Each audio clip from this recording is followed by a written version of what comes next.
Boa noite, a paz do nosso Senhor e Salvador Jesus Cristo. Eu sou o Diácono Júnior de Melo, do Ministério de Adoração Jesus Expresso.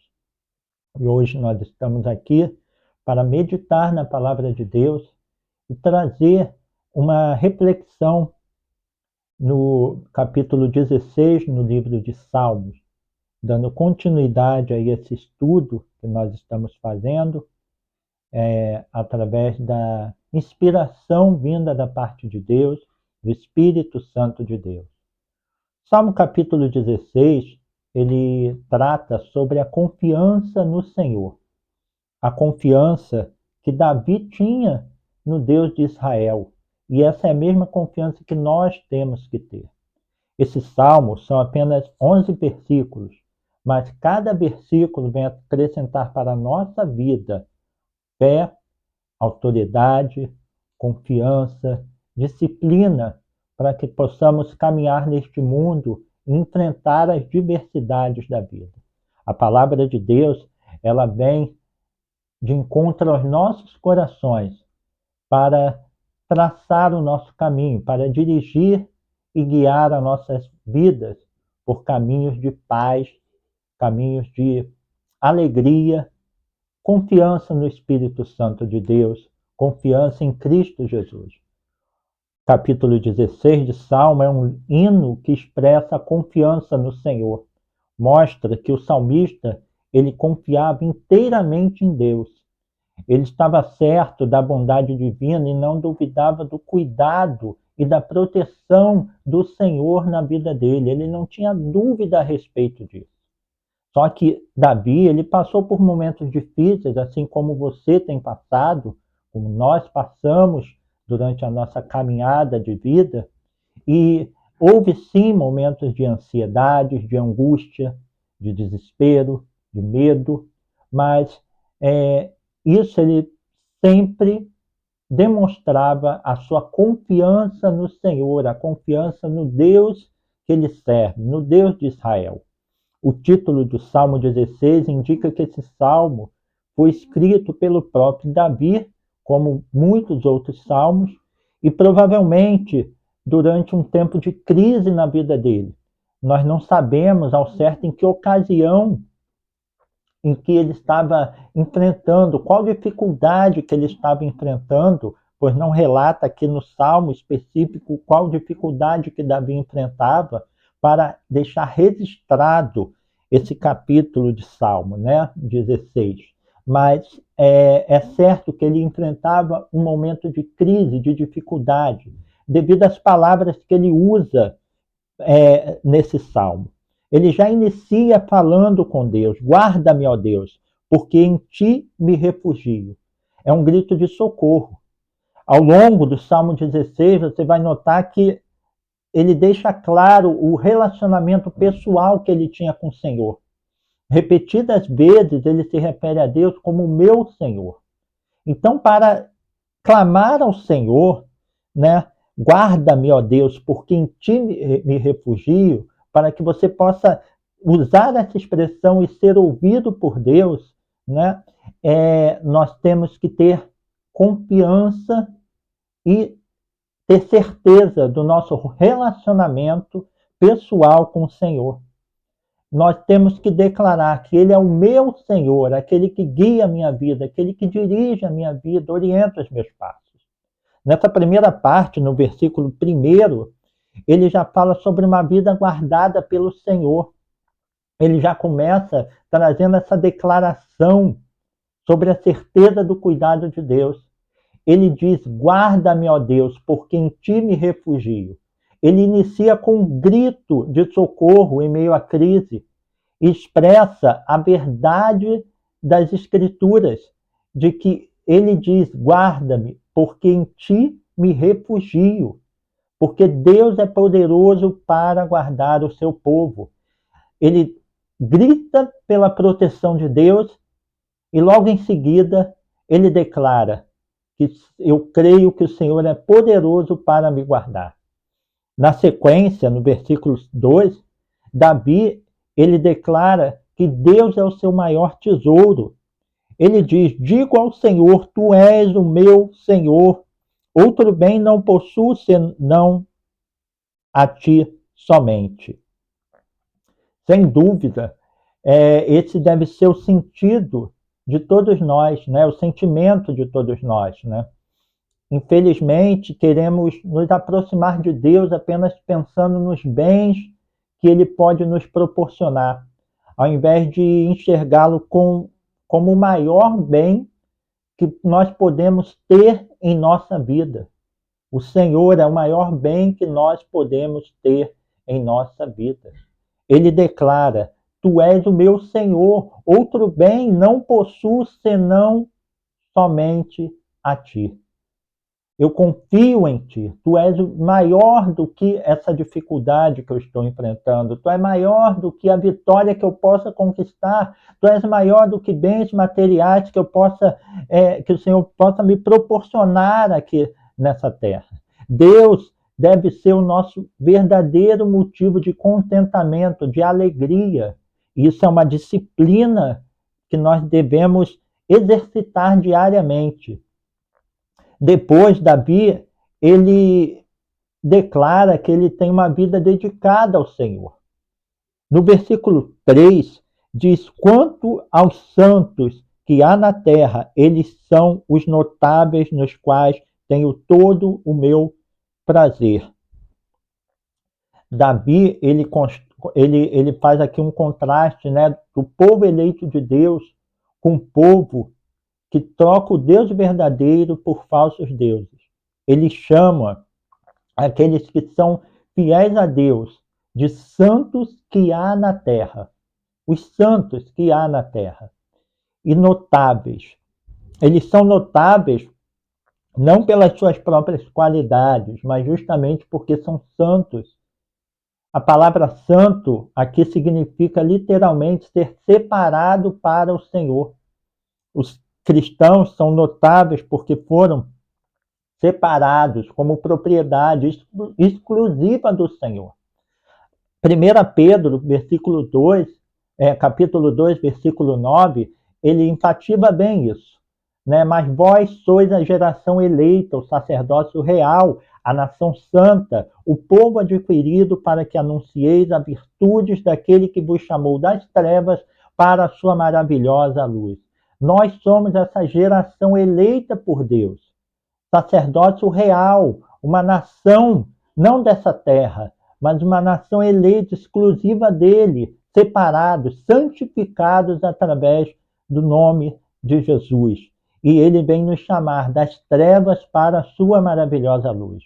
Davi diz que aqueles que rejeitam a Deus, que trocam a verdade de Deus pela mentira dos falsos deuses, sofrerão grandes penas. Naquele tempo, Israel ele sempre tinha que lidar com o perigo da falsa adoração. As nações, os povos vizinhos, eles tinham muitos deuses e frequentemente alguns israelitas acabavam se inclinando para esses falsos deuses, que não é o Senhor, Criador dos céus e da terra. Davi, ele aqui expõe o grande perigo dessa prática e se compromete a jamais prestar culto a esses deuses pagãos, que nem mesmo são dignos de terem seus nomes pronunciados. Né? No versículo 3 diz: Quanto aos santos que há na terra, eles são notáveis, nos quais tenho todo o meu prazer. Versículo 4: Muitas serão as dores dos que trocam o Senhor por outros deuses. Não oferecerei as suas libações de sangue, porque eram feitos sacrifícios com sangue para esses deuses vizinhos. E o povo de Israel, nação santificada, eleita por Deus, estava naquela época oferecendo isso, se contaminando com esses outros deuses. E Davi, ele fala aqui sobre essa separação. Ele diz: não oferecerei as suas libações de sangue. Os meus lábios não pronunciarão os nomes deles. Então, Davi, ele aqui expõe nesse salmo o perigo dessa prática e se compromete a jamais prestar culto a esses deuses. Jamais de nem mesmo pronunciar o nome desses deuses. Ao contrário disso, Davi, ele sabe que Deus é o único merecedor de toda a glória, de toda a honra. Ele entende que o Senhor é a porção da sua herança, é o seu cálice, é o seu sustento, é aquele que sustenta a sua vida. E Davi admite que tudo que ele tem vem de Deus como boa dádiva. Lá no versículo 5, ele declara isso: o Senhor é a porção da minha herança, é o meu cálice, tu sustentas a minha vida. As minhas divisas caíram em lugares agradáveis. É linda a minha herança. É o Senhor que sustenta, é o Senhor que guarda, é o Senhor que abençoa. Ele declara também no versículo 7 e versículo 8 do Salmo 16, Davi fala sobre uma vida, como ter uma vida sob controle de Deus, debaixo do conselho do Senhor. Davi, ele diz que o Senhor é quem o aconselha. Inclusive, ele declara aprender do Senhor até durante a noite, até durante o seu sono. Davi, ele aprendia noite após noite, era um aprendizado contínuo. Davi, ele declara que o Senhor aconselhava ele continuamente. Davi transmite a ideia de correção e disciplina. Então ele declara aqui no versículo 7, versículo 7, bendigo o Senhor que me aconselha, pois até durante a noite o meu coração me ensina. Tenho o Senhor sempre diante de mim, estando ele à minha direita, eu não serei abalado. Então ele declara que se o Senhor estiver diante dele, ele jamais seria abalado, mesmo diante das adversidades, mesmo diante dos obstáculos, dos adversários da vida dele. Né? E ele usa essa ideia de correção, de disciplina, que o Senhor, ele me ensina, me corrige, né? Me disciplina, me orienta. Está de acordo com o ensino bíblico que está lá em Hebreus capítulo 12, versículos 5 e 6, que diz assim: vocês se esqueceram da palavra de ânimo, que ele lhes dirige como filhos. Meu filho, não desprezes a disciplina do Senhor, nem se magoe com a sua repreensão. Pois o Senhor disciplina quem ama e castiga todo aquele quem aceita como filho. Então, ele é a mesma ideia que Davi coloca aqui, Davi expõe aqui, né? Que o meu coração é ensinado, é disciplinado a obedecer ao Senhor. E para ter um coração disciplinado a obedecer ao Senhor, temos que ser confrontados pela disciplina de Deus, pelo ensino de Deus através da palavra dele. Ser guiado pela palavra do Senhor. E somente o Espírito Santo de Deus pode fazer essa obra em nossos corações, de nos ensinar, de transformar o nosso coração, que é enganoso, porque o coração do homem é enganoso. É enganoso o discurso de que você deve ser guiado pelos sentimentos do seu coração. A Bíblia diz ao contrário disso. A Bíblia fala que o coração do homem é enganoso. Nós não temos que ser guiados pelo nosso coração, e sim pelo Espírito Santo de Deus que habita em nós. E orar ao Senhor para que ele venha tratar o nosso coração, que é enganoso, que é pecaminoso, e sermos transformados pelo Espírito Santo de Deus, e não sermos guiados pelas nossas vontades, pelo nosso coração. A palavra de Deus diz que nós não sabemos nem orar como convém, mas é o Espírito Santo de Deus que coloca em nossos lábios palavras para que possamos nos achegar a Deus e levar a Deus as nossas orações, porque é o Espírito Santo que sabe exatamente aquilo que nós precisamos. Então, nós temos que orar ao Senhor para que o nosso coração seja transformado através do poder do Espírito Santo de Deus. E ele, a ponto que nós possamos discernir aquilo que nós precisamos para a nossa vida, aquilo que nós precisamos interceder, aquilo que nós precisamos orar, para que esteja em sintonia, de acordo com a vontade de Deus, com a vontade do Senhor. O Senhor disciplina aquele que ama, e ele castiga todo aquele a quem aceita como filho, mas esse castigo não é a imagem que muitos têm de um Deus poderoso sentado num trono pronto para chicotear ou para castigar a todo aquele que sai da linha que ele estabeleceu. Não é isso. Não é essa imagem que nós temos na nossa mente, que muitos têm no seu pensamento, mas é um pai que ama o seu filho, que tem cuidado com seu filho e coloca castigo sobre ele para disciplinar e para que lá na frente possa colher frutos que permaneçam, não frutos ilusórios, não frutos que apodrecem, não coisas, prazeres passageiros, mas frutos que permaneçam. Por isso que fala que ele castiga todo aquele a quem aceita como filho. Muitos só se atentam para a palavra castigo e não para a palavra filho, de um pai que ama o seu filho. Davi também fala de Deus como seu defensor. Ele diz no versículo 8: o Senhor tenho sempre a minha presença, estando ele à minha direita. Não serei abalado, eu confio nele.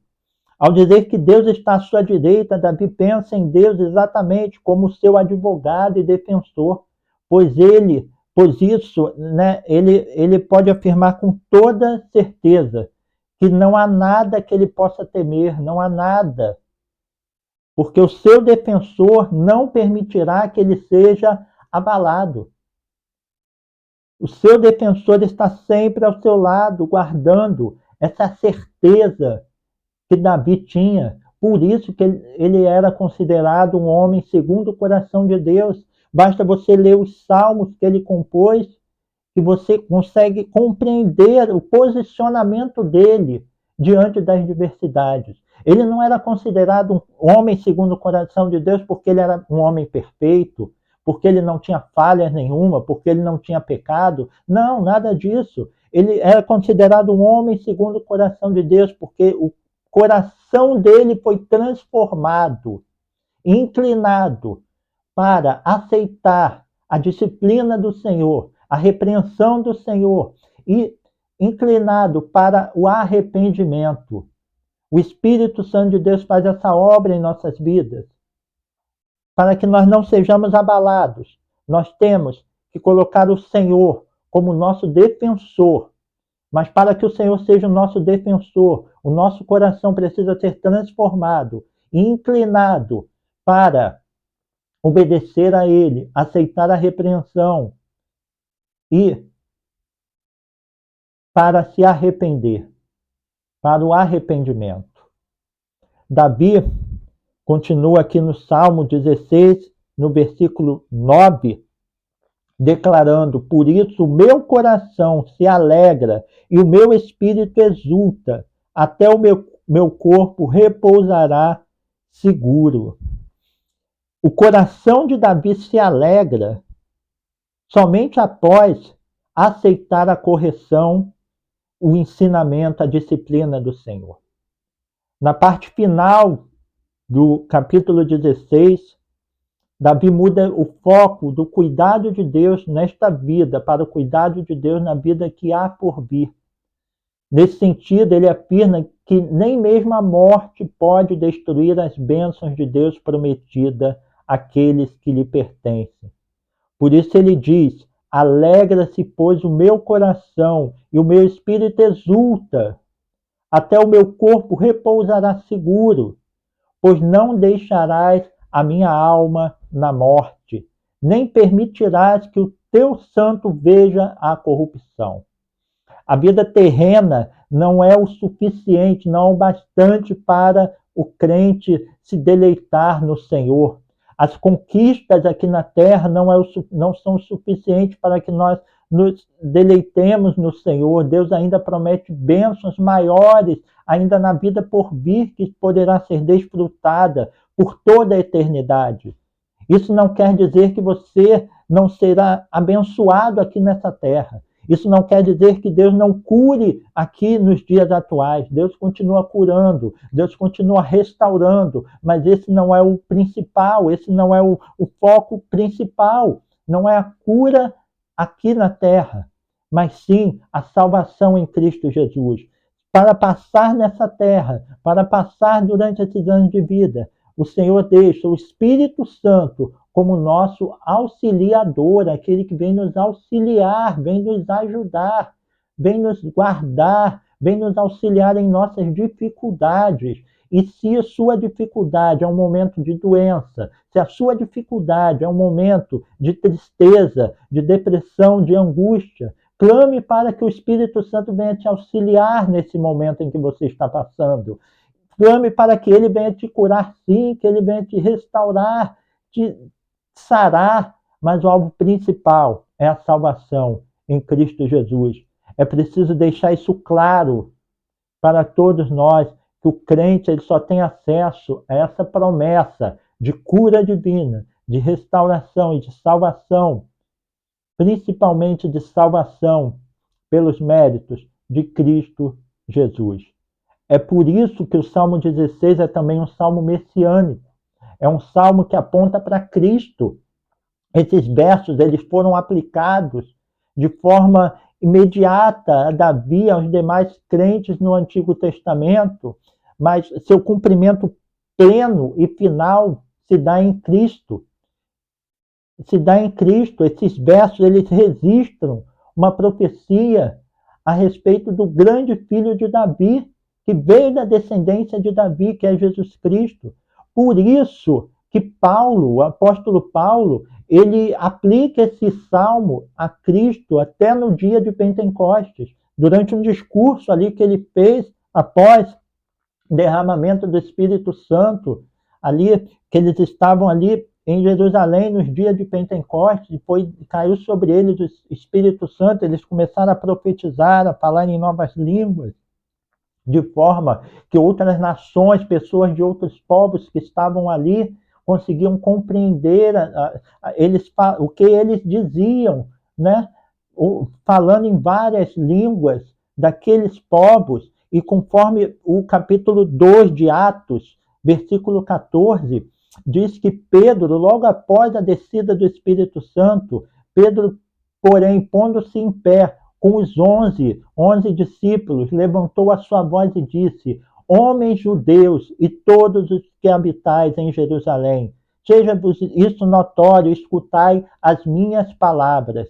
Então, Pedro aqui faz um discurso, e esse discurso ele cita trechos do Salmo capítulo 16.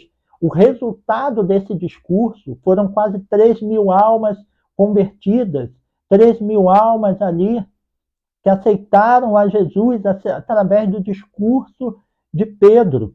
Lá em Atos 42, capítulo 2, versículo 41, diz assim: de sorte que foram batizados os que de bom grado receberam a sua palavra, aqueles que aceitaram a sua palavra de bom grado, abriram, né, foram transformados pelo Espírito Santo, e o coração deles foi transformado para receber a palavra de Deus. E naquele dia agregaram-se quase 3.000 almas. 3.000 almas já chegaram à comunidade cristã ali naquele dia. E a parte em que ele se refere ao Salmo 16, apontando para Cristo, está a partir do versículo 25 do capítulo 2, né? Ele diz assim, Atos capítulo 2, versículo 25, a respeito dele, disse Davi: eu sempre via o Senhor diante de mim, porque ele está à minha direita, e eu não serei abalado. Ele cita trechos do capítulo 16 do livro de Salmo, aqui no dia de Pentecostes. No dia de Pentecostes. E ele continua: por isso o meu coração está alegre, a minha língua exulta, e o meu corpo também repousará em esperança, porque tu não me abandonarás no sepulcro, nem permitirás que o teu santo sofra decomposição. Tu me fizestes conhecer os caminhos da vida e me encherás de alegria na tua presença. Não somente Pedro usa Salmos 16, mas o apóstolo Paulo também usou esses mesmos versos para apontar, provar sobre a ressurreição de Cristo, provar para os judeus, para os gentios, que Cristo verdadeiramente ressuscitou dentre os mortos, conforme a profecia da Escritura, né, ao dizerem no versículo 35 do capítulo 13 do livro de Atos, Atos 13, 35, ele cita: por isso também em outro salmo diz, não permitirás que o teu santo veja corrupção, apontando para Cristo Jesus. Nessa ocasião, o apóstolo Paulo ele estava num dia de sábado, em uma sinagoga, numa cidade da Antioquia, e depois de ter dado ali naquela sinagoga, ter lido a lei dos profetas, os principais ali da sinagoga perguntaram aos irmãos se alguém tinha alguma palavra de consolação para falar ali ao povo. No versículo 16 do capítulo 13 do livro de Atos, diz que Paulo se levanta, pedindo silêncio com a mão, e diz: homens israelitas e os que temeis a Deus, escutai bem. E ele faz um discurso para provar a ressurreição de Cristo Jesus. O discurso dele, um pouco longo, por isso eu vou ler somente uma parte, em que ele cita ali trechos do Salmo 16, a partir do versículo 25, 26. Ele diz: homens irmãos, filhos da geração de Abraão, e os que dentre vós temem a Deus, a vós nos é enviada a palavra dessa salvação. Por não terem conhecido a este, os que habitavam em Jerusalém e os seus príncipes, condenaram-no, cumprindo assim as vozes dos profetas que se leem todos os sábados. Ou seja, ele mostra que condenaram a Cristo, cumprindo uma profecia do Antigo Testamento. E embora, no versículo 28, embora não achassem alguma causa de morte, pediram a Pilatos que ele fosse morto. Embora Jesus fosse inocente, não acharam nada para condená-lo, pediram a Pilatos que ele fosse morto. E havendo eles cumprido todas as coisas que dele estavam escritas, tirando-o do madeiro, o puseram na sepultura. Mas Deus o ressuscitou dentre os mortos, e ele por muitos dias foi visto pelos que subiram com ele da Galiléia a Jerusalém, e são suas testemunhas para com o povo.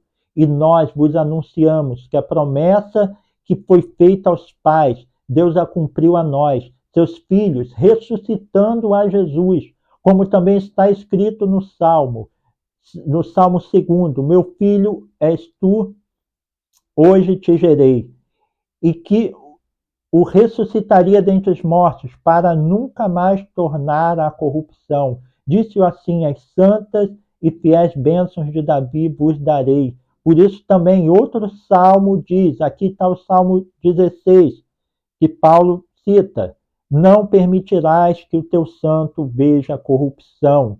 Ou seja, não permitirás que Jesus veja corrupção. Porque, na verdade, tendo Davi, no seu tempo, servido conforme a vontade de Deus, dormiu, foi posto junto a seus pais e viu a corrupção. Ou seja, Davi foi um homem que pecou, que viu a corrupção e morreu e não ressuscitou. Mas aquele a quem Deus ressuscitou, nenhuma corrupção viu. A Jesus não viu corrupção, Jesus não teve pecado enquanto caminhou aqui nessa terra em momento nenhum, né? Seja-vos, pois, notório, homens e irmãos, que por este se vos anuncia a remissão de pecados, e de tudo o que pela lei de Moisés não puderes ser justificados, por ele é justificado todo aquele que crê, porque a lei de Moisés aponta o pecado, mas não justifica o homem do pecado. A lei de Moisés diz, né, que não deve furtar, não deve matar, não deve, enfim, vários outros mandamentos ali da lei de Moisés, ali em Levíticos, né? Vários princípios ali conforme a lei, né? Aponta para o pecado, mas não justifica o homem do pecado, não arranca o pecado, não tira o pecado, não traz remissão, não traz o perdão, mas Jesus Cristo, através do seu sangue, vem para nos justificar de todo o pecado a todo aquele que nele crê. Por isso nós temos que crer em Cristo Jesus. Foi tão impactante isso que no versículo 42 de Atos, capítulo 13, né, diz assim: e saídos os judeus da sinagoga, os judeus saem da sinagoga, os gentios que estavam ali rogam para que no sábado seguinte fossem ditas as mesmas palavras, para que Paulo voltasse no outro sábado, repetindo as mesmas palavras que Paulo falou, de tão impactante que foi para os gentios. Porém, ali os judeus que estavam ali saíram todos. Então, de forma profética, Davi declara no Salmo 16 que ele poderia ter esperança, mesmo através da morte, pois um dia ele haveria de ressuscitar por causa daquele que conquistou a morte, que é Cristo Jesus, que é Cristo Jesus. Por fim, Davi ele termina o Salmo 16 falando sobre uma vida eterna ao lado do Senhor. Ele termina esse salmo trazendo um breve quadro da eternidade. Então ele diz: tu me farás ver os caminhos da vida. Na tua presença há plenitude de alegria, na tua destra, delícias perpetuamente. A Bíblia, ela não traz tantos detalhes de como será essa vida na eternidade. Traz alguns pontos, mas não traz detalhes sobre isso. Na verdade, é improvável que a linguagem humana seja capaz de descrever as maravilhas da bem-aventurança eterna ao lado de Deus. Não podemos descrever com a nossa linguagem humana como será. Por isso que o apóstolo João, por exemplo, ao falar da vida futura da igreja com o Senhor, ele usa uma linguagem simbólica. E você vê vários pontos na Bíblia Sagrada, como o próprio apóstolo Paulo fala que não há palavras para expressar o arrebatamento, aquilo que ele viu, né, o terceiro céu, não tem como ele descrever o que ele viu ali, o que ele presenciou ali, né? Daniel, você vê alguns pontos ali, Daniel tentando se aproximar ao máximo, né, daquilo que ele enxergou, usando palavras dele da época, a linguagem da época, né, dizendo que via um animal voando com 2 chifres, enfim, que era algo próximo do que ele conseguia interpretar a visão que ele teve e descrever aquilo, né? Aquilo que ele enxergou ali. Em Apocalipse, por exemplo, capítulo 21, versículo 22, fala: e nela não vi templo, porque o seu templo é o Senhor Deus Todo-Poderoso e o Cordeiro. João ele descreve isso, que ali não haveria templos, né? Porque Deus é o próprio templo, o Senhor Todo-Poderoso e o Cordeiro, Cristo Jesus. Mas o que de fato é importante nós sabermos é que na eternidade nós estaremos sempre na mais íntima comunhão com Deus, perpetuamente diante da sua presença. Como diz o salmista ali, haverá plenitude de alegria e delícias sem fim. E para que você possa desfrutar dessa plenitude, da plenitude de alegria e delícias sem fim na eternidade, meu amigo, é necessário que você aceite a Cristo Jesus na sua vida, entregue os seus caminhos ao Senhor, confie nele e deixe que ele venha guiar e dirigir a sua vida. Coloque ele como Senhor da sua vida, o único Senhor, o Senhor absoluto da sua vida. Clame para que o Espírito Santo de Deus venha transformar o seu coração. E isso é uma disciplina, é algo diário que nós fazemos, eu faço, todos cristãos devem fazer todos os dias, clamar para que o Espírito Santo transforme o nosso coração, transforme a nossa vida, para que nós estejamos de acordo com a sua vontade e reconhecendo que a vontade de Deus, ela é boa, ela é perfeita, ela é agradável para todos aqueles que o amam. Por isso, se você ama Cristo Jesus, se você serve a Jesus, se você confia em Deus, declare para Ele que aceita Ele como seu único e suficiente Salvador. Congregue numa igreja junto com o corpo de Cristo, junto aos irmãos, porque é ali em que você vai se aquecer com o fogo do Espírito, com a presença de Deus através da comunhão, para enfrentar as dificuldades do dia a dia. Que Deus abençoe a sua vida. Eu quero orar por você e logo em seguida tem alguns recados aí para passar. Pai, nós te agradecemos, Senhor, pela tua presença neste lugar. Glorificamos o teu nome, Pai, pela tua palavra, pela revelação da tua palavra e clamamos a ti, Jesus. E com cada vida, Pai, que está nos assistindo neste momento e que vai nos assistir, Pai, que vai clicar nesse vídeo, Senhor, ao longo dessa semana, Pai.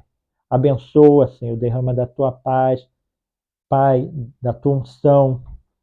Ó Deus, dê ousadia, intrepidez, Senhor, para entrar no Santo dos Santos através do nome de Cristo Jesus, através do teu nome, Pai.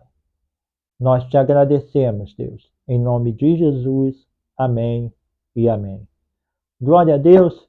Quero te fazer um convite para que você esteja ali congregando conosco na rua Real Grandeza 358, Casa 30, ali em Botafogo. Vai até ali, faça uma visita. Vamos adorar a Deus, exaltar ao nome do Senhor em comunhão com o corpo de Cristo, pois quando a igreja se reúne, quando o corpo de Cristo se reúne, ele se faz ali presente. E é ali que nós temos que ouvir e buscar a palavra de Deus. Amém? Rua Real Grandeza 358, Casa 30, em Botafogo, no Rio de Janeiro. Você pode estar ali, indo fazer uma visita, os dias de culto vão estar passando aí embaixo. Entre em contato conosco, esteja ali nos visitando. Você também que tem um pedido de oração, pode estar entrando em contato, fazendo seu pedido de oração, pedindo um aconselhamento. Entre em contato conosco. Amém? E você que deseja contribuir para este ministério, para dar prosseguimento a essa obra que visa pregar a palavra de Deus e abençoar vidas, abençoar pessoas. Pode estar entrando em contato conosco também, ajudando de alguma forma, através de dízimos, ofertas, através do seu trabalho, ali nas ações sociais que são feitas. Entre em contato conosco. Amém? Que Deus abençoe a sua vida. Tenha uma semana abençoada, em nome de Jesus.